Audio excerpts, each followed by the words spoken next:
A warm welcome to you both. And Eric, I want to start with you because you've got the House now, you've got the Congress, you've got the presidency as a Republican.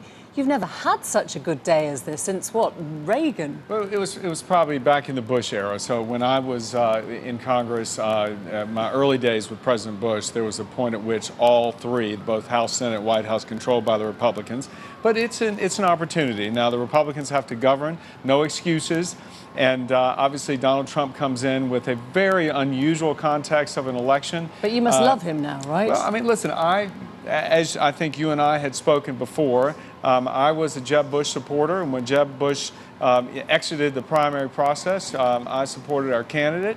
And so I think now that Donald Trump comes with a mandate from people who really feel that they've been left out.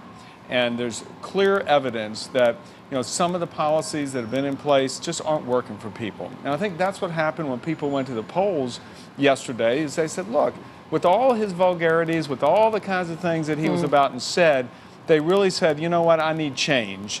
And, I think that's the essence of what the Trump administration is going to be about. I get that, but, I remember that conversation. You said a Trump-Clinton matchup is not going to be a good choice for anybody. Here's a man who flip-flops the whole time. You never know what he thinks.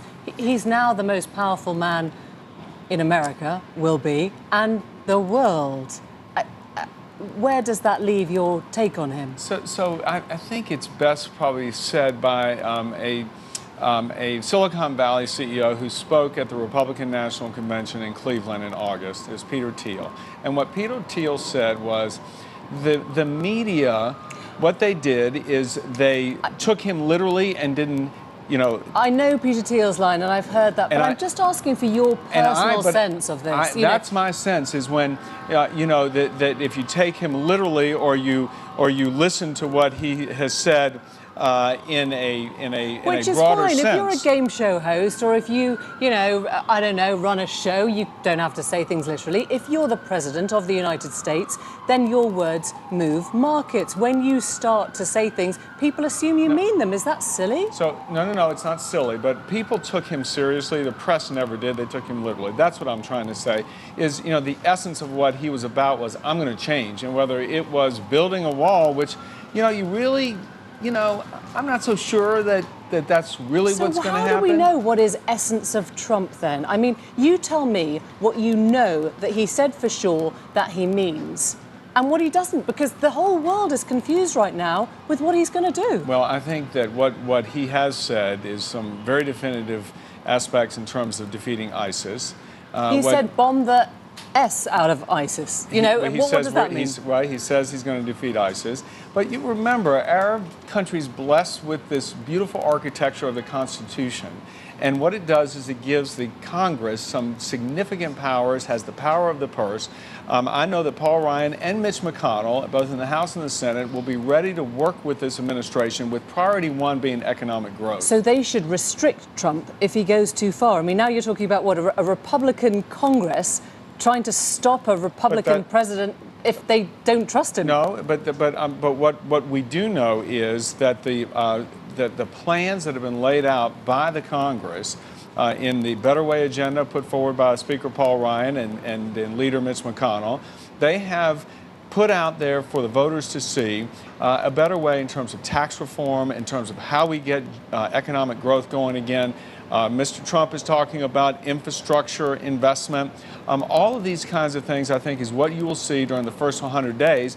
And Mr. Trump has said so himself, that he will start in the beginning by putting a moratorium on regulation. As we know, it is ballooned under this current administration, and then instruct agencies here in Washington to take a look at what kind of regulations we really do need, and let's unleash the innovation and creativity of American business. And let me just take you back to the beginning, because you talked about the vulgarity of this man. This is a man who has bragged of grabbing women by the pussy. Are you proud as a Republican to sit here tonight saying he is going to be the 45th president of the United States? Listen, I think most of us who call ourselves Republican and are Republicans denounce that type of language. And I think the leaders and elected leaders in this town did so immediately when that was revealed.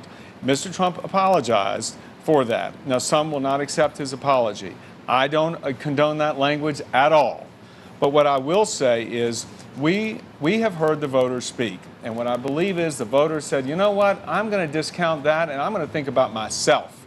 And as far as myself, too many things have gone wrong. I want to see a better way. I want to change. And that was the result last night. Eric, thank you very much. I'm going to turn to Lissa now. And we spoke last night when you were expecting a very different outcome. A lot of the campaign has asked, what is Donald Trump's appeal and why are the voters angry? Perhaps the question we didn't ask enough was why aren't the Democrats coming out for Hillary Clinton? She said sorry in her speech today. Do you think this is at root her problem, her fault? You know, I think there were so many conditions working against her, from the global to the granular.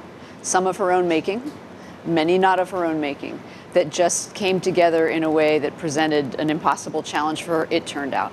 You know, we have everything from, from where you live, that there's a mood that is almost worldwide right now that is rejecting globalization, that's creating income gaps for too many people. It's making too many people feel leave behind. That's not just true in the United States. It's true in the UK. It's true in many other places.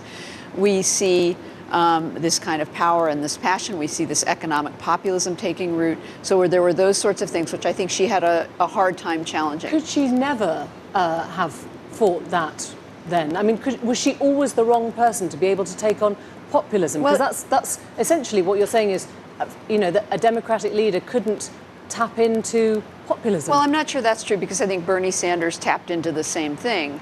Would he have been the better choice in this particular race? It's so hard to say in hindsight. I think he would have been tarred as being way too left of the mainstream of this country. So I'm not sure he, in the end, would have done any better. But I think she also has been around for a long time, and there's been a narrative out there put out by her opponents for almost 25 years that has been very negative. It's been very hard for her to undo. She has contributed to some of it, I will admit, by making some mistakes of her own. And that's just hard to undo. And she, you know, everybody feels they know her. Everybody has an opinion about her. She's always been controversial. And that was a lot to come out from under. Is she a broken woman now, Lissa? Oh, definitely not. Absolutely not. I mean, she obviously is probably not going to pursue politics. That would be my guess. But she's an incredibly able person, and she's a very determined and disciplined person. She relies on her faith enormously. She talks about the discipline of gratitude, being grateful even for your limitations. She will take stock of this in that way, I think in almost a spiritual way, and she will find a way to try to put her talents to use in a way that she believes she can have an impact.